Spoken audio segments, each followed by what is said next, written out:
Are you considering a move to the Portland or Vancouver area? Well, this could very well be the most valuable video you will ever watch. In this video, I will be exploring all the best practices for creating a stress-free move, as stress-free as possible, and how to position yourself for success and less frustration in the process. One thing that's special about YouTube, and also what makes it just the best place to learn about most any subject, this one about relocating to the Portland-Vancouver area, is that you do not have to reveal any of your personal identity when you watch these videos. Sure, I get tons of analytics. What part of the United States people are watching from, how many people are watching, what kind of browser you're on, what kind of device you are on. But this tells me nothing about who you are. Even when you subscribe, and I encourage you to do so, I do not get your contact information. So unlike many other platforms like Facebook, you have to call or text me to start your own moving experience. Otherwise, we will never connect. All of my contact information is below each video in the Show More section. Okay, let's get started with all my best tips as a certified relocation agent. When moving to the Portland and Vancouver area, I am licensed in both Oregon and Washington. Large companies place their trust in me when relocating their employees to the Portland-Vancouver area, and these people know little about the area besides I have a job there. And my job is to make folks feel comfortable with the decisions they make about where to move, and that the community that they choose ultimately is in fact the best community for them to move to. This is without many times any previous knowledge of the area. The home market here is competitive. As a rule, we see multiple offers on every home that is priced reasonably or at market price. If they're overpriced, they don't get any offers. If they're underpriced, they get tons of offers. But I've been dealing with this for years, and it just seems normal to me. And I have learned how to beat the odds of the low inventory situation that exists here in the Portland-Vancouver area. Okay, the Portland market is expensive as compared to some areas of the United States. I know a lot of people are moving to Arizona, but I also know that I get quite a few clients wanting to move to Portland from Arizona. And the median home prices, unless they're living in Scottsdale or somewhere like that, seem high in the Portland-Vancouver area. Tucson, for instance, median home price in Tucson, $283,000. Other cities across the United States with lower home prices, Nashville, $362,000. Atlanta, $346,000. Houston, $309,000. But as compared to other major West Coast cities, Portland is the least expensive on the West Coast. And the climate here is awesome, and recreational opportunities are endless. The statistical median home price in Portland is $560,000. Seattle, by comparison, $871,000. The Bay Area, $1.79 million. Orange County, right at $1 million. So a move to Portland or Vancouver from any of the other major West Coast cities would prove to be financially advantageous. But the most affluent communities in the Portland-Vancouver area are higher than Portland. West Linn, for instance, $703,000. Camas, Washington, $650,000. Lake Oswego, $816,000. The more affordable suburbs, Beaverton, $514,000. Tigard, $575,000. Vancouver, $458,000. You know, I don't know about the other West Coast markets, as I don't have MLS access to those markets. But what I can tell you about the Portland market is what is on the market is about 15% higher than the median home price of recent sales. And I would venture to guess that the situation in other West Coast cities is much the same. Low inventory is forcing prices up, and what's left on the market and what's for sale is higher than the median home price statistics of what has sold. These numbers change almost constantly, and we could debate whether my figures are correct or not for this moment. But the fact remains, even if they're different, I took this information at one point in time, and so comparatively speaking, the spread is valid.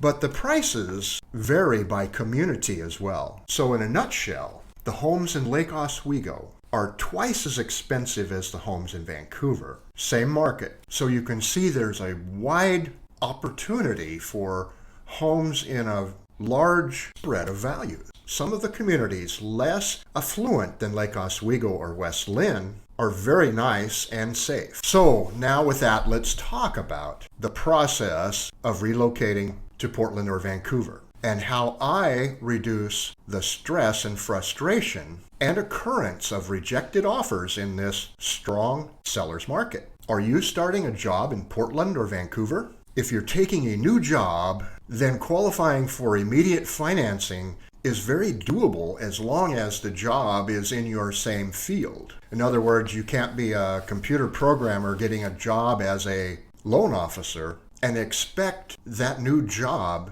to be acceptable with getting pre-approval here. But again, if it's in your same field, no problem. The salary will probably not be exactly the same, either more or less, and so this is the salary that you will be pre-qualified at. And if you're moving from the Bay Area, this is a financial win moving to an area where the home values are much lower. And many people since COVID and even before were working from home. And if this is going to continue, many companies have found out, why do we want to provide an office when they can work from home and we can save all that money? The employee's happier because they're not driving to and from work in traffic. So if your employer says, yes, you're going to continue to work from home, then you can keep your same job and move. Another benefit, Portland being the least costly major city on the West Coast, is in the same time zone as LA, San Francisco, Seattle. But if you are basing your mortgage on a job, and not everybody is, there are some cash buyers out there, but if you are basing your pre-qualification for a new mortgage on your job, you need to have accepted that job before applying for your home mortgage. A job in California will not qualify you for a primary residence in Portland, again, unless you are working remotely. A second home, yes, but those rates are higher than primary residence rate.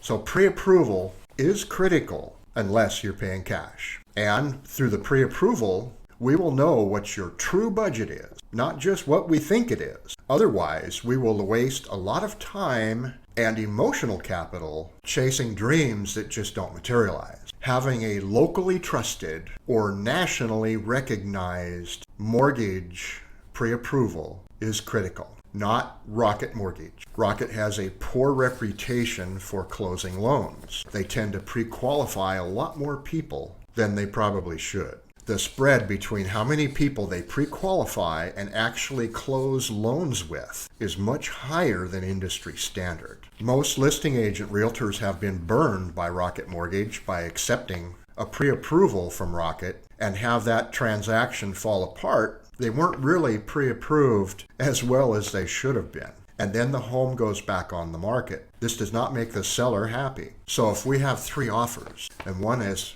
through Rocket Mortgage, one is through Guild Mortgage, and one is through Bank of America, 2 nationally recognized lending institutions, the Rocket Mortgage offer, I can assure you, will most likely be put to the bottom of the pile. So this pre-approval brings reality to the process. And I am happy to run numbers for you based on list price of homes on the market and the local taxes that those communities have, and come up with a true cost of monthly ownership for various communities. So this brings reality to the process. And many times, the features in a home that you expect are reasonable for much of the region until we start looking in the more affluent communities like Lake Oswego, West Linn, and Camas, Washington.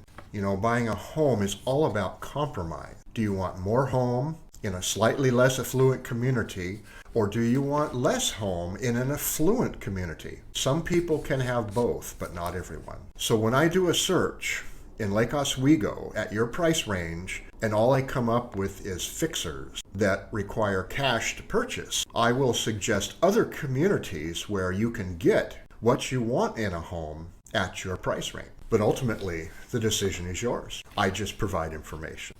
Anytime we get above a 3-2, 3-bedroom, 2-bath home, which is the region norm, there are more 3-2s in the Portland, Vancouver area than any other configuration. If we go to a 4-2 or a 4-2.5, all of a sudden our options drop considerably. So I cannot change the desirability of certain communities and the cost it takes to live there. I wish I could. Okay, next I'm going to recommend a tour of communities all over the region. And I'd like to view a home on the market in each community so you can get a sense of the various communities and what you get for your money. What does a $700,000 home look like in West Linn? And what does a home look like in Tigard or Vancouver at the same price point? Can you see yourself living in Tigard or Vancouver in the home you really want? Or are you willing to lower your standards and expectations in the size and features of a home to live in a more affluent community? That's your choice. We could easily spend a couple days just touring communities, looking at the homes and the shopping that's near these homes. This will help you narrow down where you want to live. Do you have kids in school? This will also impact your decision on where to move. Okay, now, instead of moving to the Portland, Vancouver area, you know you want to live in, for instance, Beaverton, Tigard, or Wilsonville. All awesome communities. Great. Now we can start looking specifically for your home in these communities of choice. But you say, I have a home to sell in LA, and I will need to make an offer contingent upon selling that home before I can close on this new one. Hold the bus. Let's have a conversation with my lender of choice. He has 10 strategies to allow you to make non-contingent offers on your new home before you sell your old one. Non-contingent meaning you're not placing a condition in the offer that you must sell your home in LA before you can close on this new one. And in this market, there is little risk of having 2 mortgages for any extended period of time. We will also suggest of ways to bring the money you need to get into your new home from your old home without selling it. But in order for this to work, your home cannot be on the market. So let's have a conversation before any of this happens. Okay, now we are truly ready to make competitive offers on your new home. But hold the phone on that one.